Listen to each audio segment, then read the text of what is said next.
The rain had been falling for 3 straight days, turning the small-town roads into rivers of mud. Inside a lonely house at the edge of the forest, Ethan Ward sat in silence. He had not spoken to anyone in months. Once, he had been a scientist, someone who dreamed of building machines that could help humans explore other worlds. But after an accident in his lab that took his brother's life, Ethan had left everything behind. Now he lived like a ghost. No one visited him, and he liked it that way. His days were simple. Wake up, make coffee, fix broken things around the house, and stare at the rain. The only sound that filled his world was the old clock ticking in the corner. But one evening, everything changed. There was a knock on the door, slow, uneven, as if made by someone unsure of being welcome. Ethan frowned. He wasn't expecting anyone.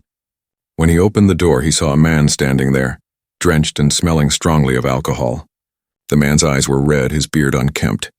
"Sir, please," the man slurred, his voice breaking.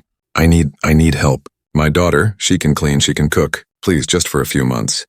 Behind him stood a young girl, no older than 16. She had short brown hair and held a small bag close to her chest. She didn't say a word. She just looked at Ethan, her eyes deep and calm but empty of sound. Ethan's voice was cold. "I don't need anyone." "Go away." The man took a shaky step forward. "Please, I'll work for you. I'll pay back whatever she breaks. I just need money to fix my truck." "Please, sir."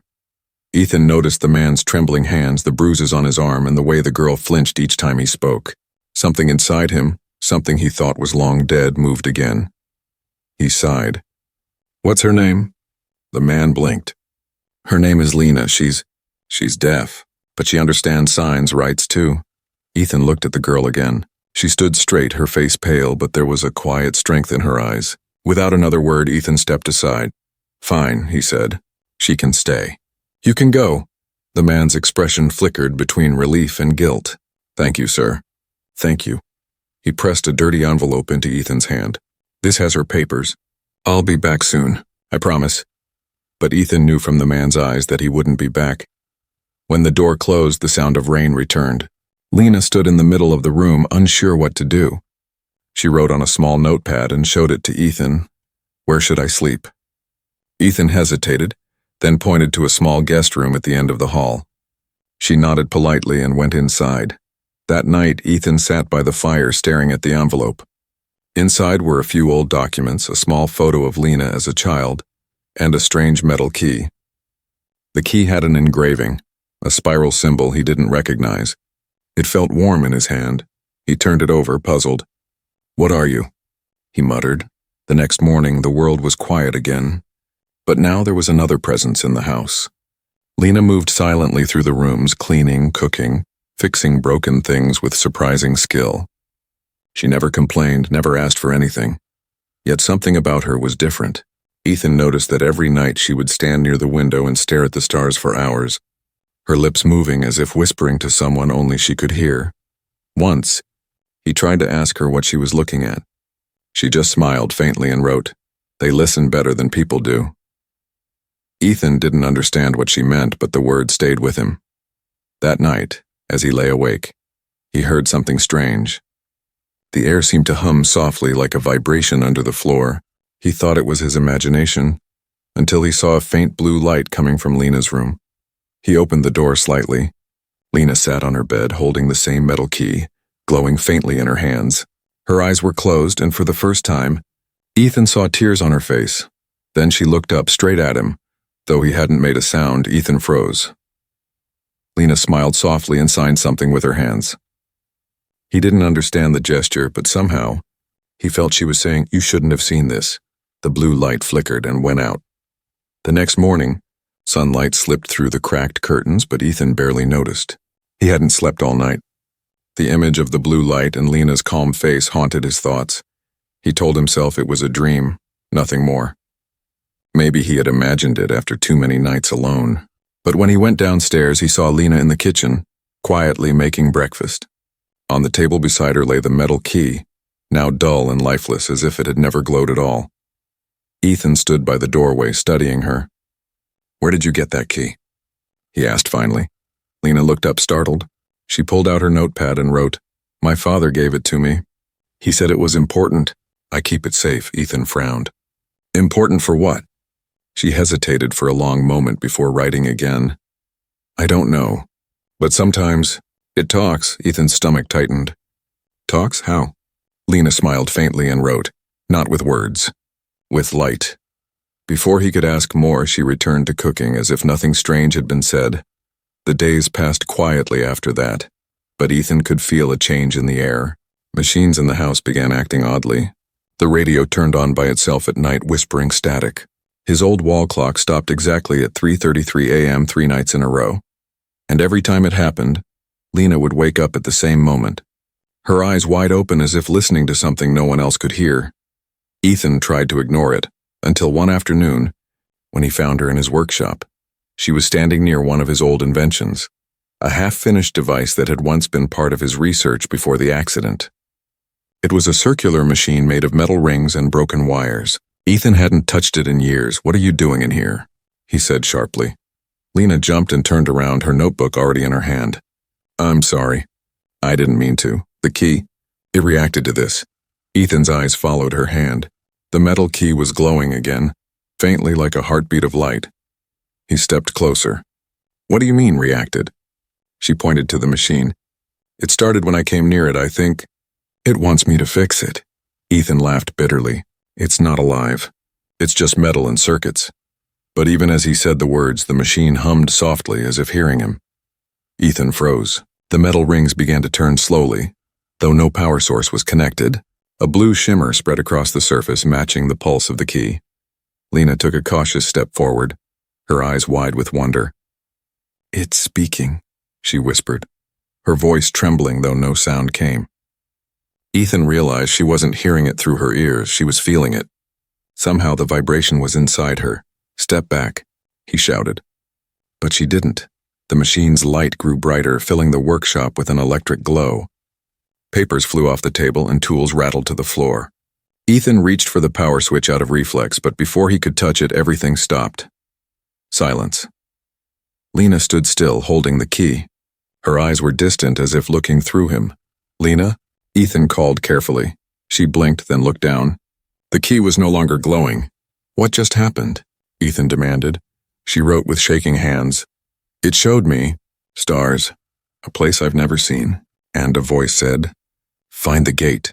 Ethan frowned. The gate? What gate? She shook her head. I don't know. But it felt close, like it's waiting. That night, Ethan sat in his study reading through his old research notes. He found something that made his heart race. An old drawing of the same spiral symbol that was engraved on Lena's key.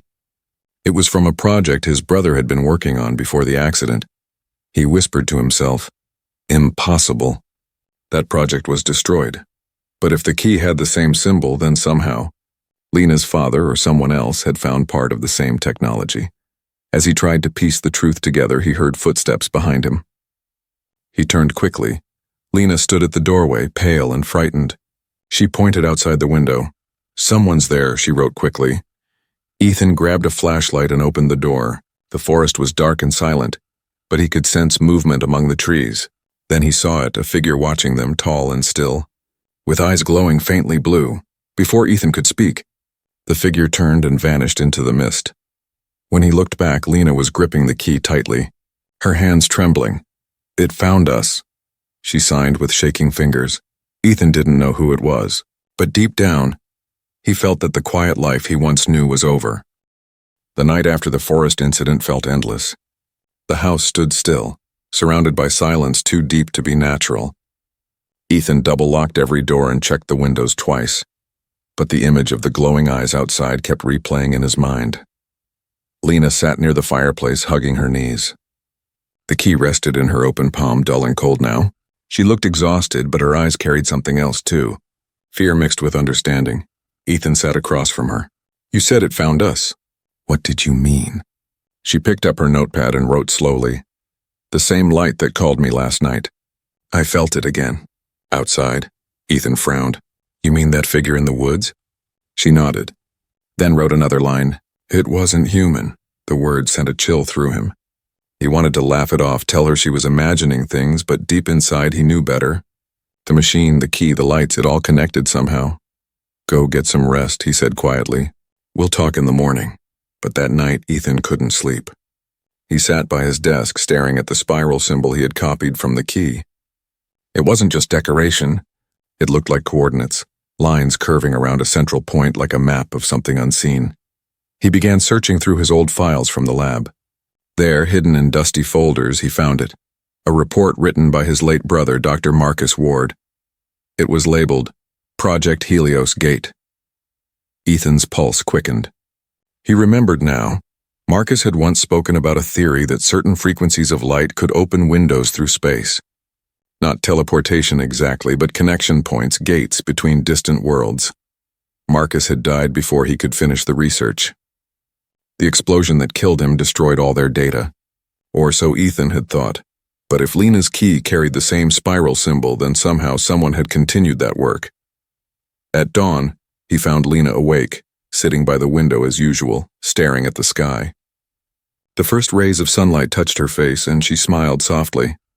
"Lena," Ethan said, walking over, "I think I know what your key is." She turned to him, curious. He showed her the old report. "My brother worked on a project to communicate with unknown signals from space. He believed there were doors hidden in light. We called them gates." Lena traced her fingers over the page, then wrote, "So that's why the voice said, 'Find the gate.' It's real." Ethan nodded slowly. "Maybe. But someone or something doesn't want us to find it." She hesitated, then opened her hand. The metal key glowed faintly in the morning light. "I can feel it again," she wrote. "It wants to show us something." Ethan followed her outside. The air was cold and fog curled around the trees. Lena held the key in front of her, and as she turned it slowly, the glow brightened. Then, light burst upward into the sky, forming a thin beam that stretched toward the clouds. It wasn't bright enough to blind, but it pulsed in rhythm. 3 short flashes, 2 long, 1 short. Ethan recognized the pattern immediately. "Morse code," he whispered. He grabbed his notebook and translated it. The message read, "Look up at midnight." That night they waited. The house lights were off and the sky was full of stars. Lena stood on the porch, holding the key close to her chest. Ethan sat beside her, scanning the horizon through his old telescope. The clock struck 12. At first, nothing happened. Then the stars began to shift, slowly at first, then faster.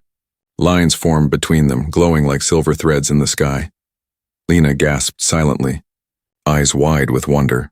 The pattern in the stars matched the spiral on the key. Ethan whispered, "It's a map." He drew the pattern quickly in his notebook. When the lights faded, he compared it with an old star chart. His heart nearly stopped. The coordinates pointed to a location deep in the northern mountains, an area known for strange lights and magnetic storms. "The gate," he said under his breath. "It's there." Suddenly, the house lights flickered violently. The radio turned on by itself, the static forming words between the noise. A distorted voice spoke, metallic, echoing. "He is watching. Do not open it." Lena covered her ears, even though she couldn't hear. She could feel the vibration, like a scream inside her skull. The radio exploded with a loud pop, and the room went dark again. Ethan ran to her side. "Lena, are you okay?" She nodded weakly, writing on her pad with trembling hands. "It's afraid. Whatever is out there, it doesn't want us to reach the gate." Ethan looked toward the window. In the distance, deep among the trees, the same glowing eyes watched them again. Closer this time. Only now there were 2 of them. The next morning was eerily quiet. No birds, no wind, not even the hum of insects. It was as if the forest itself was holding its breath. Ethan stood on the porch, scanning the tree line. His eyes burned from lack of sleep. All night he had watched the 2 glowing eyes vanish and reappear deeper among the trees, always watching. Lena stepped outside, holding the metal key close to her chest. She looked pale but calm, her movements careful, almost graceful. She handed him a small note. "They're not gone. I can still feel them." Ethan sighed, rubbing his face. "What are they, Lena?" "You said they weren't human. What does that mean?" She wrote quickly, "Not alive. Not dead either. I think they come from the gate." Her words made his chest tighten. The gate, his brother's unfinished dream, was somehow connected to these strange watchers. He looked at her. "We need to leave. Pack what you can. We'll go to the mountains, find the gate before they do." Lena hesitated. It's dangerous, Ethan smiled faintly. Everything worth knowing is. By noon, the two had loaded Ethan's old Jeep with supplies, food, maps, his brother's notebooks, and, of course, the key. As they drove away, the house disappeared behind them, swallowed by mist. The forest road twisted like a snake through the mountains. The deeper they went, the stranger the world became. The radio in the Jeep played static and rhythmic pulses, and once Lena pointed to the sky where she saw faint blue streaks moving among the clouds. Lightning? Ethan asked. She shook her head. They're following us. They reached a small abandoned town at sunset. The place looked forgotten by time. Broken street lamps, cracked walls covered in moss, and signs swinging weakly in the cold wind. Ethan stopped the Jeep near an old diner. We'll rest here tonight, he said. Inside, everything was dusty but intact. Plates still sat on tables as if people had vanished mid-meal. A clock on the wall was frozen at 3:33 a.m., the same time his house clock had stopped days ago. Lena noticed it too. Her hand trembled as she wrote, "Same time." Same silence. Ethan nodded grimly. Something was repeating itself, something that had started long before they arrived. As darkness fell, Ethan lit a small lantern. Lena sat by the window watching the forest. He could see the tension in her shoulders. "Are you scared?" he asked softly. She smiled a little, writing, "Yes, but not of them." "I'm scared of what we'll find," he gave a small laugh. "You and me both." For a few moments, silence settled between them, comfortable, almost human. But then the air grew heavy. The temperature dropped suddenly, their breath turning white in the cold air. The light from the lantern flickered. Then came a sound, a faint mechanical hum, like gears turning far away. Lena stiffened. "They're close," she signed with quick, nervous movements. Ethan grabbed the flashlight and stepped outside. The air was thick with fog. He could barely see the outline of the trees. Then, movement. Something stepped out from the mist. At first he thought it was a man, but as it came closer, he saw that its skin was pale like glass with faint blue light glowing beneath it. Its face was featureless except for two hollow eyes, the same eyes from the woods. Ethan raised the light higher, heart pounding. "Who are you?" The creature tilted its head, studying him. Then it spoke, not through sound, but directly inside his mind. "You should not seek the gate. It does not welcome you." Ethan stumbled back, gasping. "What are you?" "The Watchers. Guardians of the gate. The key belongs to her, not you." Lena appeared at the doorway, clutching the key. The Watcher turned its gaze toward her, and for a second its form flickered, almost human. Ethan shouted, "Stay back!" But before he could move, the Watcher's hand shot out and the lantern shattered. The room filled with blinding blue light. Ethan shielded his eyes, and then silence. When he opened them again, the Watcher was gone. Only a faint circle of burned grass remained outside, glowing with heat. He turned to Lena. She was shaking, tears streaming down her face. She wrote with trembling hands. "It tried to take the key, but it stopped when I said my name." Ethan frowned. "Your name? Why?" She looked at him, eyes wide and scared. "Because it knew it." Hours later they sat in the Jeep again, the mountain road stretching ahead like a black river. Ethan drove in silence, his thoughts racing. Who were the Watchers really? Why did they protect the gate? And why did they recognize Lena? He glanced at her. She was staring at the stars again, whispering something he couldn't hear. Then, suddenly, the key in her hand began to glow once more, brighter than ever before. Lena turned to him and wrote one final sentence. "The gate is calling me now."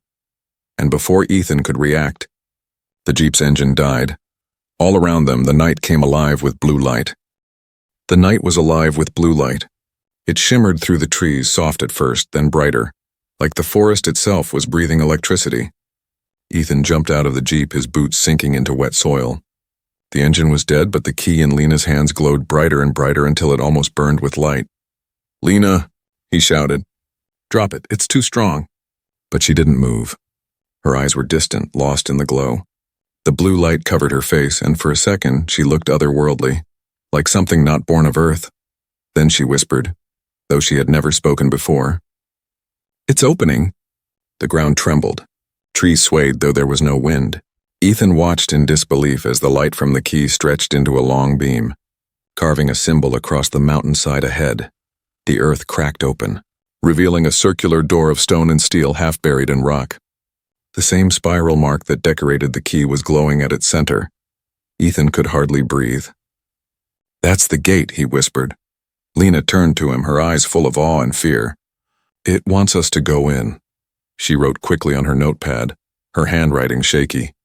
Ethan stared at the massive structure, his mind racing. "You don't know what's inside." She met his gaze and wrote again. "Neither did your brother." Her words hit him like ice. They approached slowly. The gate pulsed with soft light like a living heartbeat. Strange symbols began to appear along its rim, glowing for a second before fading. The air smelled of ozone and something metallic. Ethan ran his hand over the surface. It was cold and smooth like glass, but beneath it, he could feel movement. "It's responding to the key," he said. "It's waiting," Lena nodded. She held out the key toward the spiral, and the glow intensified. The door began to turn, grinding slowly, releasing a deep sound like thunder under the earth. Then with a burst of light, it opened. Inside was a tunnel filled with shifting colors, blue, silver, and gold, flowing like mist. The wall seemed alive, moving with gentle waves. Ethan stared into it, half terrified, half mesmerized. "This isn't possible." Lena stepped closer. The glow from the key guided her forward. She looked at him, writing one last line before walking ahead. "If you stay, you'll never know what he died for." Ethan froze. "What did you say?" She looked back, eyes shimmering. "Your brother. I saw him in the light." "He said you'd come." His heart stopped. "That's not possible. He's dead." But she only smiled softly and walked into the light. Ethan hesitated for a long moment before following her. The air changed instantly.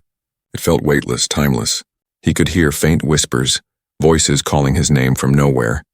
Then everything went black.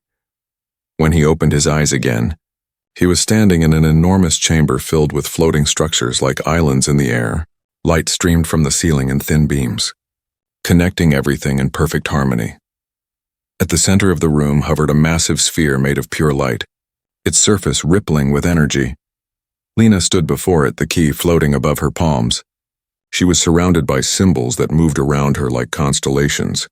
Ethan stepped forward. "Lena, stop, what's happening?" Her eyes glowed faintly blue now. She looked both human and something more. "It's memory," she said, her voice clear but distant. "The gate remembers everything. Every world, every soul that passed through." He stared at her, stunned. "You can talk?" She smiled faintly. "I could always talk here." The sphere pulsed and a shape began to form inside it, a man's silhouette. Ethan's breath caught. It was Marcus, his brother. Marcus's voice echoed soft and full of sadness. "Ethan, you weren't supposed to come." Ethan took a step forward, tears stinging his eyes. "You're alive?" "No," Marcus said gently. "Not alive. The gate took me when it broke. It connects minds, across time and space. And it's breaking again." Lena looked between them. "He says the Watchers are not enemies. They protect the gate from those who misuse it." Marcus's image flickered. Lena is the key. She is not just a girl. She was made to restore balance. But if she opens the gate completely, it will never close again. Ethan's voice trembled. "So what do we do?" Marcus's gaze hardened. "Choose. Save her or save the world." The sphere burst into blinding light and Marcus's image vanished. Ethan shielded his eyes. When he looked again, Lena was floating above the ground, light streaming from her chest into the gate. "Lena," he shouted. "Stop! You'll destroy yourself." She looked at him one last time, tears glimmering in her glowing eyes. "It's okay. I was never meant to stay." The entire chamber trembled and a wave of light exploded outward, swallowing everything. For a few moments, there was only light. Blinding, endless light. Ethan couldn't see, couldn't breathe. It felt like being inside a dream where everything existed and nothing was real. Then silence. When he opened his eyes, he was lying on the cold ground. The air smelled of dust and iron. The gate chamber was gone. In its place was a ruined field, the sky cracked with strange blue clouds that pulsed faintly like veins of light. Ethan groaned, trying to sit up. His ears rang, his vision blurred. "Lena," he whispered. There was no answer. He stood slowly, searching through the broken stones. The massive sphere of light that once floated at the center was gone. The tunnel that brought them here had vanished too. Only fragments of strange metal remained, shimmering faintly before fading to dust. "Lena," he shouted again, his voice echoing across the empty land. Something moved behind him. Ethan spun around, his heart racing, but it was Lena, kneeling on the ground, her hair tangled, her face pale. She looked weak but alive. The metal key lay beside her, cracked down the middle, no longer glowing. He ran to her side. "Lena, are you okay?" She blinked slowly, her lips trembling. Then she spoke, her voice barely a whisper. "It's unquiet now." Ethan stared at her. "You can still talk?" She smiled faintly. "Only here. The gate's power is fading." Ethan helped her to her feet. The world around them didn't look like the one they had left. The mountains were gone, replaced by a vast plain of black soil that shimmered faintly like glass. The air was heavy, thick, and humming with energy. "This isn't Earth," he said quietly. Lena nodded. "It's in between. The gate doesn't just open space, it opens time, memory, dreams. We're inside it, or what's left of it." He looked at her with disbelief. "So how do we get back?" She picked up the broken key, its edges glowing faintly. "We don't, not unless we fix it." Ethan rubbed his face. "And how do we fix something that's not even from this world?" She smiled sadly. "By remembering what it was built for." They started walking across the strange plain. With every step, the ground shimmered like water, showing reflections, not of themselves, but of memories. Ethan saw flashes of his brother Marcus in the lab, working late nights, smiling proudly as he showed Ethan the first gate prototype. He saw the explosion, the light swallowing Marcus, and the guilt that followed for years. Lena saw different things. A small house, her father drinking by the window, her younger self staring at a glowing object hidden under the floorboards. She stopped walking, tears in her eyes. "I remember now, the key. It wasn't a gift. It was a piece of me." Ethan frowned. "What do you mean?" She turned to him, her voice trembling. "I wasn't born like you. I was created from light and memory by the gate itself. My father didn't find me. He found it. He built me to protect it." Ethan stared, speechless. The truth hit him hard. She wasn't just connected to the gate, she was part of it. "But why you?" he asked softly. "Because the gate needs balance," she said. "One human heart to anchor it. That's why it called you too, Ethan, you and Marcus. You both helped create what I am." Ethan's mind spun. "Marcus knew?" She nodded. "He called me the Echo. He said I'd one day bring the gate back to peace." Suddenly, the ground beneath them trembled. A deep rumble filled the air. Ethan looked up and froze. The Watchers had returned. Dozens of them emerged from the mist, glowing blue shapes moving slowly across the horizon. Their hollow eyes burned brighter than before. Lena clutched the cracked key. "They're here because the gate is dying. If it collapses, both worlds will break apart." Ethan stepped in front of her. "Then what do we do?" She looked at him sadly. "You have to let me go," he shook his head. "No, I won't lose someone again." "You already did," she said softly. "Your brother gave himself to close the gate once. Now it's my turn." Before he could argue, she pressed the broken key into his hand. The shards glowed brighter, their light spreading into the air like threads.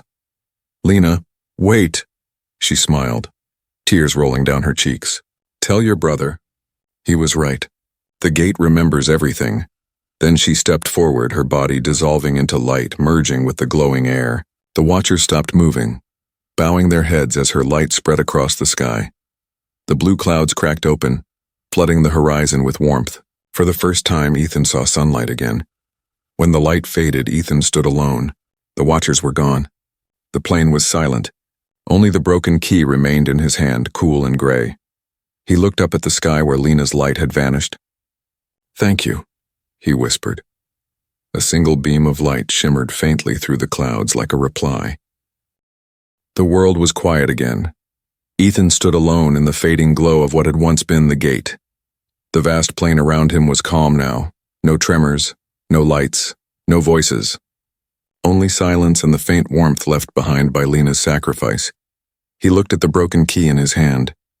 It was cold now, just metal, its light gone forever. For a long moment he simply stared at it, his heart heavy with grief and wonder. "She saved both worlds," he whispered. "But she was one of them." The air trembled softly as if answering him. A gentle breeze passed across the ruins, carrying faint whispers that sounded almost like her voice. Soft, kind, full of peace.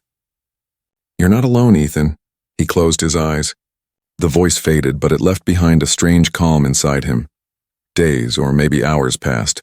Time didn't move right in this place. Ethan wandered the empty field, searching for a way home. There were no paths, no doors, nothing but endless silver dust and strange, silent skies. Then he saw it, a faint flicker of light in the distance. Hope stirred in him. He followed it. Each step echoed softly in the still air, until the shape of a small machine appeared among the ruins. One of his brother's old drones, half buried in the dirt, its lens blinking weakly. "Marcus's drone?" he whispered, kneeling beside it. The machine's light blinked 3 times, paused, then again. Morse code. He recognized it immediately. A-F. Save Ethan's eyes widened. "Marcus? Is that you?" The drone buzzed faintly, then projected a small hologram into the air. Marcus's image appeared, blurred and faint but smiling. "Ethan, if you're seeing this, it means the gate survived. It also means she did what I couldn't." Ethan's throat tightened. Marcus continued, his voice calm. "The gate is not evil, brother. It connects every world that ever was and ever could be. But it needs guardians, those who can understand both life and silence. Lena was one of them," Ethan whispered. "She was more than that. She was human." Marcus's image flickered. Then she succeeded. That was her wish, to become what she protected. The hologram dimmed, its final message echoing through the wind. "When the light fades, look for the signal. It will guide you home." Then the drone powered down completely. Ethan sat there, lost in thought. "The last signal," he murmured. He looked up at the sky. Far above, among the silver clouds, one star shone brighter than the rest, steady and warm. It pulsed softly, 3 long beats, then 3 short. Again a message in light. Ethan smiled faintly. "Lena!" He stood, clutching the broken key, and followed the light. As he walked, the ground beneath him shimmered. The air around him began to twist, folding like glass. The faint hum of energy returned, surrounding him in gentle warmth. A doorway appeared ahead, small, glowing, and perfectly circular, just like the gate's first ring. Ethan took a deep breath. "Home," he said quietly. He stepped through. Light engulfed him again. When he opened his eyes, he was back in his old house, everything silent except for the sound of rain tapping against the windows. The forest outside looked normal, calm. For a moment he wondered if it had all been a dream. The lab explosion, the girl, the watchers, the gate, maybe they were just grief and imagination. Then he noticed something. The broken key sat on his desk. But now, faint lines of blue light pulsed softly inside it, like a heartbeat, and beside it lay a small folded paper. He opened it with shaking hands. In neat, careful handwriting it read, "Thank you for showing me what it means to be human."